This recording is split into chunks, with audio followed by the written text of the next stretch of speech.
আমরা অনেক অনেক জায়গা থেকে এই ধরনের মন্তব্য শুনি যে লন্ডন বৈঠকের পর থেকে বাংলাদেশের রাজনীতি ভিন্ন পথে। আপনারা প্রত্যেকেই বিপ্লবকে ধারণ করেন, প্রত্যেকেই এই গণঅভ্যুত্থানকে ওন করেন, কিন্তু দোষ সব এনসিপির। বিপ্লব তার নিজের সন্তানকে সবার আগে গিলে ফেলে, ইতিহাস তাই বলে।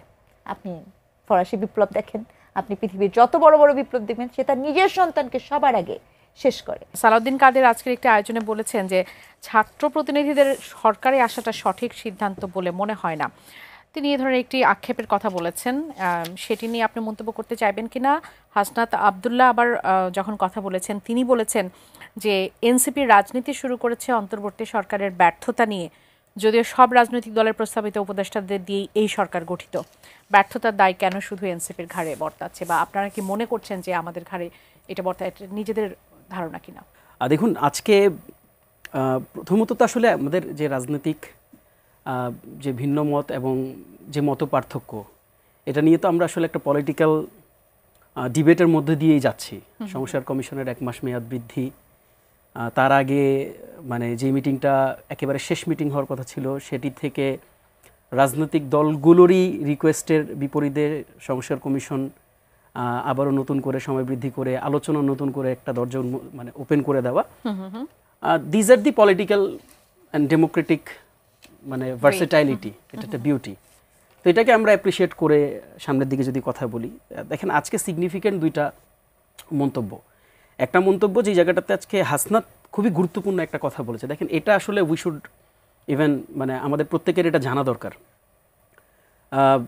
একটা সময় আমরা আপনাদের টক শোতেই আমরা যখন আসতাম, আমরা প্রচণ্ড রকম মানে আলোচনায় প্রচণ্ড রকম তির্যক মন্তব্যে আমরা জর্জরিত হতাম যে আমরা সরকারি দল কিংস পার্টি। তো তারপর এখন কিন্তু দেখবেন যে আপনি এই কথাটা রীতিমতন হচ্ছে এখন এই পলিটিক্যাল যে সারফেস, এই সারফেসে এই আলোচনাটা থাকে নাই। রাদার এখন এটা কিঞ্চিত ঘুরে এখন আমরা দেখছি যে অনেক বড় বড় দলকে অনেক দল কিংস পার্টি বলছে। আমরা অনেক অনেক জায়গা থেকে এই ধরনের মন্তব্য শুনি যে লন্ডন বৈঠকের পর থেকে বাংলাদেশের রাজনীতি ভিন্ন পথে এগোচ্ছে। এখন আসলে বৈঠকের পর কেউ কিংস পার্টি হয়ে গেছে, বিষয়টা এরকম। মানে এটা রাজনীতির সারফেসে এই ধরনের ডিসকাশন আছে। I don't want to mention any name here, কারণ এটা একটা পলিটিক্যাল কার্টিসি অ্যান্ড পলিটিক্যাল এটিকেটের বিষয়। তো আপনি যে প্রশ্নটা করেছেন, দুটো প্রসঙ্গ আপনি এনেছেন। একটি প্রসঙ্গ হচ্ছে যে আজকে হাসনাতের মন্তব্য, যেটি আমি বলছিলাম। দেখেন, এইখানে মানে কেন যেন আমরা 5 তারিখের পর থেকে পুরো সরকারের দায়টা, আসলেই তো তাই, পুরো সরকারের দায়টা আমরা এনসিপির উপর চাপিয়ে দেওয়ার একটা প্রবণতা দেখেছি। যেটা হাসনাত আজকে বলেছে, এটা এটা এটা হচ্ছে আপনার পার্ট অফ হিস্ট্রি, যে এখানে প্রত্যেকটা রাজনৈতিক পক্ষ, প্রত্যেকটা রাজনৈতিক দল, এবং শুধু রাজনৈতিক দল মত না, তৎকালীন সময়ে যারা মানে নতুন করে গণতান্ত্রিক ধারায় বাংলাদেশকে ফিরিয়ে আনতে চাচ্ছিলেন, তাদেরও কনসার্ন ছিল যে এই উপদেষ্টা পরিষদের ব্যাপারে। কাজেই দেখেন, মানে উপদেষ্টা পরিষদে আপনারা সকলেই কনসার্ন দিয়েছেন, উপদেষ্টা পরিষদে আপনারা সকলেই রিকমেন্ডেশন দিয়েছেন, উপদেষ্টা পরিষদকে ইনিশিয়ালি আপনারা প্রত্যেকেই ওন করেছেন, আপনারা প্রত্যেকেই বিপ্লবকে ধারণ করেন, প্রত্যেকেই এই গণঅভ্যুত্থানকে ওন করেন, কিন্তু দোষ সব এনসিপির। এটা এটা কেমন দ্বিচারিতা না? মানে এটা কেমন একটা মানে এনসিপি তো তাদের প্রতিনিধিকে উপদেষ্টা পরিষদে দিয়েছে, বাকি দলগুলো কি দিয়েছে? দেখেন, এটাও আরেকটা ড্রামাটিক ফ্যাক্ট। আপনি দেখেন, আপনি বলতেছেন এনসিপির প্রতিনিধি, অথচ এনসিপি গঠিত হয়েছে 2 মাস হয়নি, 3 মাস হয়নি। আচ্ছা, নামটা বাদ দিলাম। আপনারা যারা গণঅভ্যুত্থানে ছিলেন, বৈষম্য বিরোধী ছাত্র আন্দোলনে ছিলেন, আপনাদেরই যারা হচ্ছে। আমি আপনাকে বলি, দেখেন, এটা খুব সহজ উত্তর আছে। উত্তরটা হচ্ছে যে আমরা যেই পিরিয়ডে গণঅভ্যুত্থানটি সংগঠিত হইল, ওই সময়টা তো মানে বৈষম্য বিরোধী আন্দোলন কোনো দল ছিল না, এবং এটাও একটা আলোচনার সাপেক্ষে। কিন্তু দেখেন, এখন আমি যদি আপনাকে পাল্টা প্রশ্ন করি যে এটা যদি ধরেন মানে ভুল হতো, এটা যদি ধরেন অনিয়মতান্ত্রিক হতো, এটা যদি ধরেন মানে কোনো পলিটিক্যাল সিস্টেমকে যদি ব্রেক করতো, তাহলে বাংলাদেশে ওই সময় তো সকল পক্ষের কথা বলার সুযোগ ছিল না। আপনি হাসিনাকে তাড়ালেন কিসের জন্য? কথা বলার জন্যই তো। আপনি কথা বললেন না কেন? আইদার ইউ ডিড হিপোক্রেসি ওই সময়টাতে, অর আপনি মানে এখন হিপোক্রেসি করতেছেন। দুইটা জায়গার তো একটা জায়গা সত্য, দুইটা জায়গার তো কোনো একটা জায়গা সত্য। কাজেই দেখেন, ব্যাপারগুলোকে এইভাবে ফ্রেমিং করাটা ইজ ভেরি, মানে আমার কাছে মনে হয় যে একটা ন্যারো পলিটিক্সের চিন্তা। আমরা এইভাবে জিনিসটাকে দেখি না। আপনি কি সালাউদ্দিন সাহেবের এই কথার সঙ্গে কি আপনি এখন একমত কিনা? কারণ 1 বছরে অনেক কিছুই ঘটে গেছে। 1 বছরের বেশি সময়ে তিনি বলেছেন যে ছাত্র প্রতিনিধিদের সরকারে আসাটা সঠিক সিদ্ধান্ত ছিল না। আপনারা কি মনে করেন? এখনো আমার কাছে মনে হয় যে এই মন্তব্যটা করার সময় হয়নি। কেন সময় হয়নি দেখেন, আপনি আমাকে একটু বলেন যে পলিটিক্যালি এই গভর্নমেন্ট কোন টাইম লাইনটাকে মিস করছে? আপনি কখন একটা গভর্নমেন্টের একটা গুরুত্বপূর্ণ পদকে সমালোচনা করবেন? এখন আপনি বলতেন আমরা কিন্তু ছাত্র উপদেষ্টাদের বিভিন্ন অ্যাঙ্গেলে বিভিন্ন জায়গায় সমালোচনা করেছি, ব্যাপারটা এরকম না যে আমরা এই জায়গাটাতে খুব সংকীর্ণ, মানে আমরা এই জায়গাটাতে তাদেরকে সমালোচনার মধ্যেই রাখতেছি, শুধু শুধু তাদের না, কিন্তু সকল উপদেষ্টাদের কিন্তু আমরা সমালোচনা করছি, প্রতিনিয়ত হচ্ছে। কাজেই আমার কাছে মনে হয় যে এটা টু আর্লি টু কমেন্ট, আমরা এই কমেন্টটা এখনই করতে চাই না। হ্যাঁ, এখন মানে সামনে নির্বাচনের একটা ডামাডোল আছে, সামনের দিনে আরো অনেকগুলো ফ্যাক্টস, আমরা জুলাই সনদ নিয়ে আলোচনা হচ্ছে, মানে দেয়ার আর মেনি ইস্যুস। কাজেই এই ইস্যুগুলোতে ছাত্র উপদেষ্টাদের রিয়াকশন কেমন হবে এটার উপরে আসলে আমরা ওই মন্তব্যটা সেট করতে পারবো। এখনো তো আপনি দেখেন না, আপনি বাংলাদেশের সবচেয়ে গুরুত্বপূর্ণ 4-5টা ইস্যুতে আপনি কিন্তু এখনো সিদ্ধান্তে আসতে পারেন।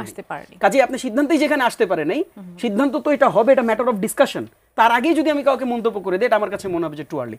দেখেন আজকে হাসনাতের যে গুরুত্বপূর্ণ মন্তব্যটা, এই মন্তব্যটাকে আমার কাছে মনে হয়েছে যে আমাদের এই যে অভ্যন্তরীণ যে দূরত্ব তৈরিটা হয়েছে, এই দূরত্ব তৈরিটাও হচ্ছে এটার একটা কারণ।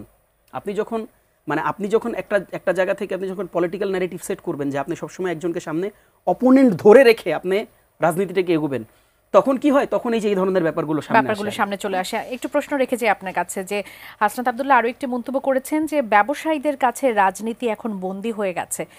এই বিষয়টি নিয়ে কথা বলবো এই জন্য, কেননা আপনারা বলেছেন যে এনসিপির কাছে মানুষ এখন নতুনত্ব প্রত্যাশা করে। আপনারা আসার পর থেকে বলেছেন যে নতুন বন্দোবস্তের কথা বলেছেন, সেই নতুন বন্দোবস্তে আসলে ব্যবসায়ীদের কাছ থেকে রাজনীতি মুক্ত হবে কিনা সেই প্রশ্ন রেখে একটু আমি যেতে চাই স্নিগ্ধা রেজনা ম্যামের কাছে। আপনার কাছে একটু প্রশ্ন করি একই বিষয় নিয়ে, সালাউদ্দিন সাহেবের মন্তব্য নিয়ে আসলে আপনি কি বলতে চাইবেন?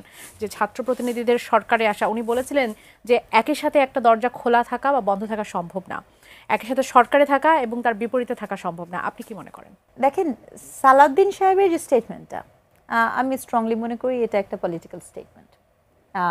মানে এটা বলতে একজন শিক্ষক হিসেবে আমার কখনোই দ্বিধা হয়নি। তবে ঠিক যেই মুহূর্তে এই 5ই আগস্টের পরবর্তী সময়ে যখন আমাদের শিক্ষার্থীরা এই দলের এই সরকারের অন্তর্ভুক্ত হয়, ওই সময় আমি বলেছিলাম, তখন নাহিদ ইসলাম ছিল, ওই সময় আমি বলেছিলাম যে এটা একটা মিস্টেক।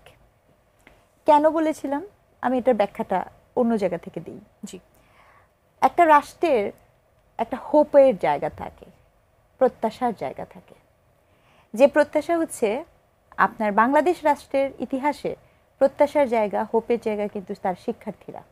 বাংলাদেশ রাষ্ট্র যতবার বিপদে পড়েছে বাংলাদেশের শিক্ষার্থীরা তার জীবন বাজি দিয়ে এগিয়ে এসছে। কিন্তু 5ই আগস্টের পরবর্তীতে যখন শিক্ষার্থীরা এর অংশ হয়ে যায়, তখন আপনি চান বা না চান এর পাবলিক ডমিনেন্সে বা এর ইন্টারপ্রিটেশন দাঁড়ায় যে আপনি কোনো স্বার্থ হাসিলের জন্য, সুবিধা ভোগের জন্য এবং ক্ষমতায় যাবার জন্য আপনি এটা করেছেন, অথবা আপনি ক্ষমতাটাকে ভোগ করতে চাইছেন। তো এই জায়গাটা থেকে আমি কিন্তু আবার বলছি, একজন শিক্ষক হিসেবে আমি কখনো চাইনি যে আমার এই যে সকল শিক্ষার্থীরা এত বিশাল বড় একটা কাজ করেছিল, আমি শব্দটা কি বলেছি, ছিল বলেছি, হাসনাত আব্দুল্লাহ আজকে বলেছে ছিল বলে ফেলছেন। হ্যাঁ, ছিল বলছি তো, কারণ বিপ্লবের ইতিহাসে আপনি কি দেখতে পাবেন জানেন? বিপ্লব তার নিজের সন্তানকে সবার আগে গিলে ফেলে, ইতিহাস তাই বলে। আপনি ফরাসি বিপ্লব দেখেন, আপনি পৃথিবীর যত বড় বড় বিপ্লব দেখবেন, সে তার নিজের সন্তানকে সবার আগে শেষ করে। তো আমি ঠিক আমার মনে আছে যে 5ই আগস্ট মাসের শেষের দিকেই আমি এই কথাটা বলেছিলাম। তো তখন আমার শিক্ষার্থীরা হয়তো মন খারাপ করেছিল, কারণ আপনাকে কিছু জিনিস বুঝতে হবে। কারণ এনসিপি তার অনেক সমালোচনা থাকতে পারে, কিন্তু এনসিপি একটা বিশাল বড় প্রত্যাশা হওয়ার যোগ্যতা ছিল, প্রত্যাশার জায়গা তৈরি করেছিল গোটা দেশের মানুষের জন্য। গোটা দেশ বুঝছেন। অনেক সময় যে গতদিন এক টকশোতে গিয়ে তাদেরই এক নেতা বলেছে যে আপা বলেন যে ওই যে কাছের মানুষের জন্য আপনি দেখবেন আপনার ভালোবাসার মানুষ, পছন্দের মানুষ বা যোগ্য মানুষের প্রতি আপনার, আমাদের সবার এক্সপেকটেশন সবার কাছে সমান না কিন্তু, এক্স্যাক্ট, তাই না? আপনি দেখবেন এই যে বাংলাদেশের রাজনৈতিক দলগুলো, আমি জানি আপনিও জানেন যে আপনি কতটুকু বিএনপির কাছ থেকে প্রত্যাশা করবেন, কতটুকু জামাত ইসলামের কাছ থেকে প্রত্যাশা করবেন, কতটুকু ইভেন আওয়ামী লীগের কাছ থেকেও আপনি কতটুকু প্রত্যাশা করবেন। আমাদের কিন্তু একটা ছক আছে, হতে পারি আমরা আম নাগরিক। সেই জায়গাতে এনসিপি কিন্তু প্রত্যাশার যেই চাপ, সেটা কিন্তু ভয়াবহ ছিল তার, হ্যাঁ, অনেক চাপ ছিল। তো সেই জায়গাটা থেকে এটা একটা দুঃখজনক ঘটনা। তো সালাউদ্দিন সাহেব যে মন্তব্যটা করেছেন, এই মন্তব্যটার ওই যে কথায় আছে না, রাজনীতিতে আপনি ওই যে যখন আপনি অনেক দিন সময় পার করবেন, অভিজ্ঞতার তো একটা দাম আছে। তো তিনি 1 বছর পরেও মন্তব্যটা করেছেন পলিটিক্যালি। আমি শিক্ষক হিসেবেই মন্তব্য করেছিলাম 1 মাসের মাথায়, কিন্তু ওই মন্তব্যটা হয়তোবা কাউকে আহত করেছে, কাউকে আঘাত করেছে, কিন্তু এর ম্যারিটটা তারা বুঝতে পারে নাই। অর্থাৎ আপনাকে মাঝে মাঝে চিনতে হবে আপনার আসলে প্রকৃত মিত্রকে, শুভকামনায় রাখে কে।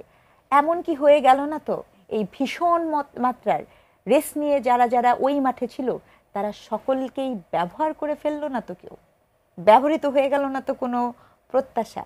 অথবা আমাদের সেন্টিমেন্টের রাজনীতি ঠিক এই মুহূর্তে বাংলাদেশে কি হচ্ছে, কোন পলিটিক্স হচ্ছে এই মুহূর্তে? পলিটিক্স হচ্ছে ইমোশনের পলিটিক্স। একটা সময় যে পলিটিক্স ছিল আপনার, যদি সুযোগ থাকে, মানে একটা সময় দেখবেন বাংলাদেশে বরাবরই ইমোশনের পলিটিক্স হয়েছে। 71 একটা ইমোশন, 24 একটা ইমোশন। মনে করেন আমি একজন শিক্ষক, আমি রাজপথে কেন থাকবো? আমার শিক্ষার্থী হয়েছে, তা আমি থাকবো না? আমাকে তো এই শিক্ষার্থীকে ফেস করতে হবে, আমার ইমোশন, ঠিক আছে। কিন্তু এখনকার যে ইমোশন, এই ইমোশন এতই ডিলিউটেড ইমোশন, এই ইমোশন না তৈরি করা হয় এমন জায়গায় আপনাকে নিয়ে যাওয়া হচ্ছে, আপনি আসলে জানবেন না যে আপনার পাশের মানুষটা কি করে।